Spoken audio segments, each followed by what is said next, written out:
कोई भी कैमरा हो, डीएसएलआर हो या फिर मिररलेस कैमरा हो, अगर आपको प्रॉपर एक्सपोजर के साथ फ़ोटो खींचना है, देन ये वीडियो आपके लिए है। तो दोस्तों, मेरा नाम है गौरव और आज हम सीखने वाले हैं कि एक्सपोजर ट्रायंगल होता क्या है। एक्सपोजर ट्रायंगल बनता है इन 3 चीज़ों से: aperture, shutter speed and ISO. Number 1, aperture. Aperture का मतलब है कि उस पर्टिकुलर लेंस के थ्रू कितना लाइट पास होगा, जो पास होके कैमरा सेंसर तक पहुंचेगा। नंबर 2 है shutter speed. Shutter speed control करता है कि वो पर्टिकुलर लाइट आपके सेंसर को कितना टाइम के लिए हीट करेगा। एंड नंबर 3 है आईएसओ। आईएसओ कंट्रोल करता है आपके कैमरे के सेंसर का जो सेंसिटिविटी है कि वो उस पर्टिकुलर लाइट को किस तरह रिसीव करेगा। उस सेंसिटिविटी को कंट्रोल करने के लिए हम यूज़ करते हैं आईएसओ। जब आप कोई भी फोटो खींचते हो, देन इन 3 चीज़ों को मिलाकर ही एक प्रॉपर एक्सपोजर क्रिएट करना पड़ता है, जिससे आपका फोटो प्रॉपरली एक्सपोज्ड हो। एकदम बिल्कुल आसान भाषा में समझते हैं कि प्रॉपर एक्सपोजर होता क्या है या फिर एक्सपोजर ट्रायंगल है क्या। सबसे पहले आता है एपर्चर। एपर्चर को हम एफ स्टॉप या फिर टी स्टॉप भी बोलते हैं। तो एपर्चर होता क्या है? एपर्चर जनरली एक खिड़की जैसा है जो आपके लेंस के थ्रू लाइट को पास करता है। मान लीजिए आप शूट कर रहे हैं एपर्चर 1.8 में या फिर 2.0, तो आपका इमेज ब्राइट होगा। एंड अगर इसको इंक्रीज करते हैं, मान लीजिए 5.6 या फिर 11, 22 ऐसे अगर बढ़ा देंगे, तो आपका इमेज डार्क होता जाएगा। लेकिन एपर्चर सिर्फ लाइट एंड डार्क को कंट्रोल नहीं करता है, ये बैकग्राउंड ब्लर को भी कंट्रोल करता है, जिसे हम डेप्थ ऑफ फील्ड बोलते हैं।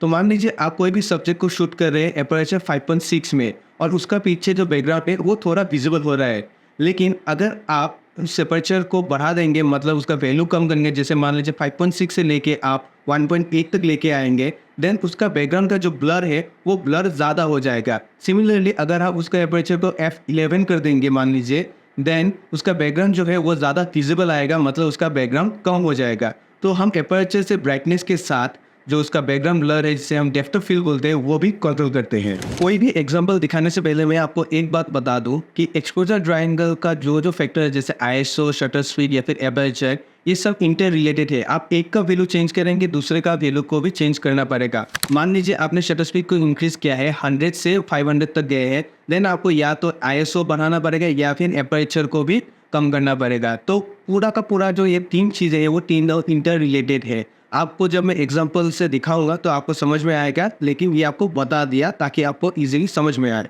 तो यहाँ पे आप देख सकते हैं कि इसका जो एपर्चर है वो 1.8 है। यहाँ पे आप देख सकते हैं f1.8 लिखा हुआ है। तो इसका मतलब क्या है कि ये पूरा वाइडेस्ट ओपन है, मतलब मेरा लेंस इसके ऊपर नहीं जा सकता। 1.8 इसका लास्ट एपर्चर है, मतलब हाईएस्ट एपर्चर है।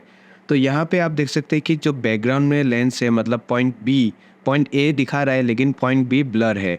तो यहाँ पे अगर मैं इसका एपर्चर को कम करता हूँ, मतलब f10 या 11 में जाता हूँ, देन इसका जो डेप्थ ऑफ फील्ड है, मतलब जो बैकग्राउंड का ब्लर है, वो शो नहीं करेगा।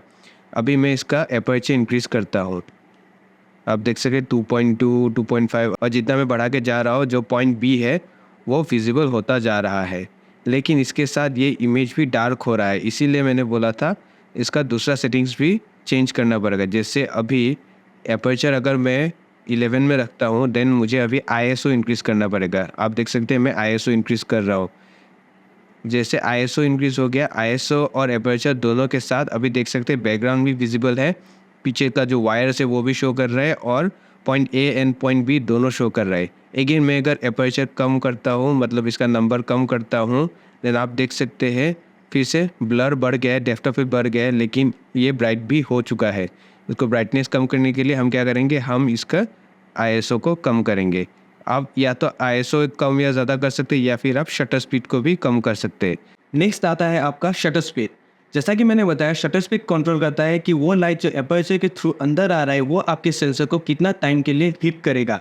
आप कोई भी कैमरा ले, वहाँ पे आपको दिखाई देगा शटर स्पीड लिखा होगा 1/100, 1/200। इसको हम स्लो भी कर सकते हैं, जैसे मान लीजिए 1/4, 1/8, एंड इसको ऊपर भी लेके जा सकते हैं 1/1000, 1/4000 ऐसे। शटर स्पीड रिलेट करता है मोशन के साथ। आपका सब्जेक्ट कितना मोशन में है या फिर स्टेडी है, वो उसके ऊपर डिपेंड करेगा कि आप आपके शटर स्पीड को कितना पहलू में रखेंगे।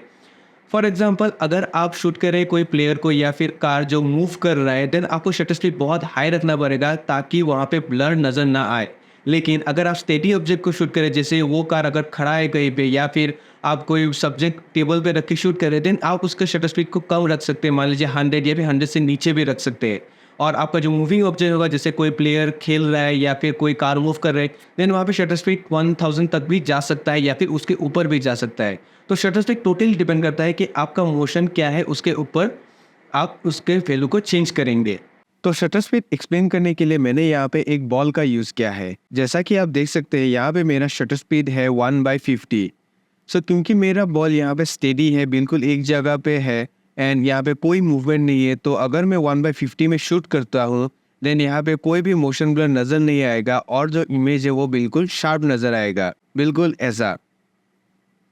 लेकिन अगर बॉल मोशन में है एंड मेरा शटर 1/50 है देन फोटो में मोशन ब्लर नज़र आएगा, बिल्कुल ऐसा।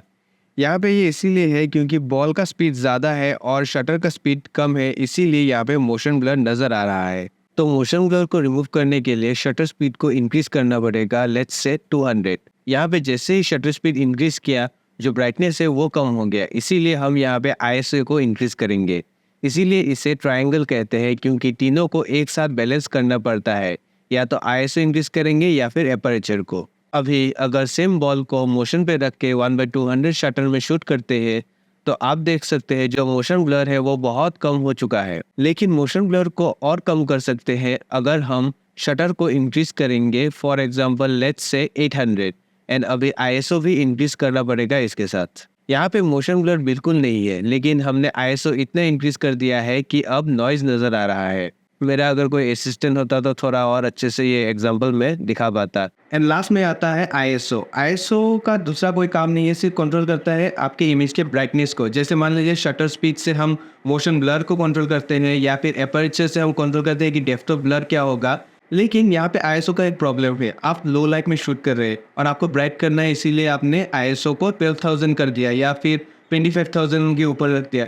तो यहाँ पे एक प्रॉब्लम है कि ISO अगर इम्प्रॉपर लाइटिंग सेटअप है वहाँ पे अगर आप ISO इंक्रीज करेंगे देन जो आपका इमेज है वहाँ पे नॉइज़ आने का चांसेस है। नॉइज़ मतलब ग्रेन, ये आपको एग्जांपल में दिखा दूंगा, लेकिन यही फैक्टर है। अभी अगर मैं ISO को इंक्रीज़ करता हूँ, यहाँ पे आप देख सकते हैं 500 में सेट है, लेकिन इसको अगर मैं इंक्रीज़ करता हूँ, आप देखिए इसका ब्राइटनेस इंक्रीज़ हो रहा है। यहाँ पे बैकग्राउंड ब्लर या फिर ऐसा मोशन ब्लर, इसका कोई इफेक्ट नहीं हो रहा है, सिर्फ और सिर्फ जो ब्राइटनेस है वो इंक्रीज़ हो रहा है। आप देख सकते हैं पूरा का पूरा ब्राइटनेस इंक्रीज़ हो चुका है। इसको मैं या तो एपर्चर से कंट्रोल कर सकता हूँ या फिर मैं शटर स्पीड को भी इंक्रीज़ कर सकता हूँ, जैसे मैंने पहले भी दिखाया है। लेकिन जैसे मैंने बताया कि आप ISO जितना इंक्रीज़ करेंगे उतना आपका ग्रीन जो है या फिर नॉइज़ जिसे हम बोलते हैं वो आने का चांसेस ज़्यादा है। जैसा अगर मैं इसको थोड़ा शटर को पहले इंक्रीज़ कर देता हूँ ताकि आपको दिखाई देगा ईजीली। अभी अगर मैं ISO को इंक्रीज़ करता हूँ बहुत ज़्यादा, ठीक है, बहुत ज़्यादा, आप बैकग्राउंड में मेरे LED का फ्लिकर भी देख सकते हैं। इसके ऊपर भी मैं ट्यूटोरियल बनाऊंगा कि फ्लिकर क्यों होता है। 50 हर्ट्ज 60 हर्ट्ज ये कारण फ्रिक्वेंसी होता है। अभी आप सिर्फ ISO देखिए, ISO में से मैं जैसे इंक्रीज़ कर रहा हूँ आप देख सकते हैं इमेज में जो है वो ग्रीन आना शुरू हो चुका है। तो ये होता है प्रॉब्लम ज़्यादा ISO में शूट करने के लिए। इसीलिए हम क्या करते हैं, हम ISO को जितना हो सके उतना कम रखते हैं और हम शटर या फिर एपर्चर से इसको सबसे पहले बैलेंस कर लेते हैं। सो ये था एक्सपोजर ट्रायंगल। एक्सपोजर ट्रायंगल को जितना हो सके उतना सिंपल वर्ड्स में मैंने समझाया है, लेकिन ये टॉपिक एक समंदर के जैसा है, ये बहुत फास्ट है। जैसे मान लीजिए शटर स्पीड में है कि लॉन्ग एक्सपोजर या फिर स्लो शटर फोटोग्राफी किसे कहते हैं। अगर आप वीडियो कर रहे हैं वहाँ पे शटर एंगल होता है, जैसे 180 डिग्री शटर रूल। ऐसा बहुत टॉपिक है जो आपको जानना ज़रूरी है और इन सब टॉपिक के ऊपर मैं और वीडियोज़ बनाऊँगा।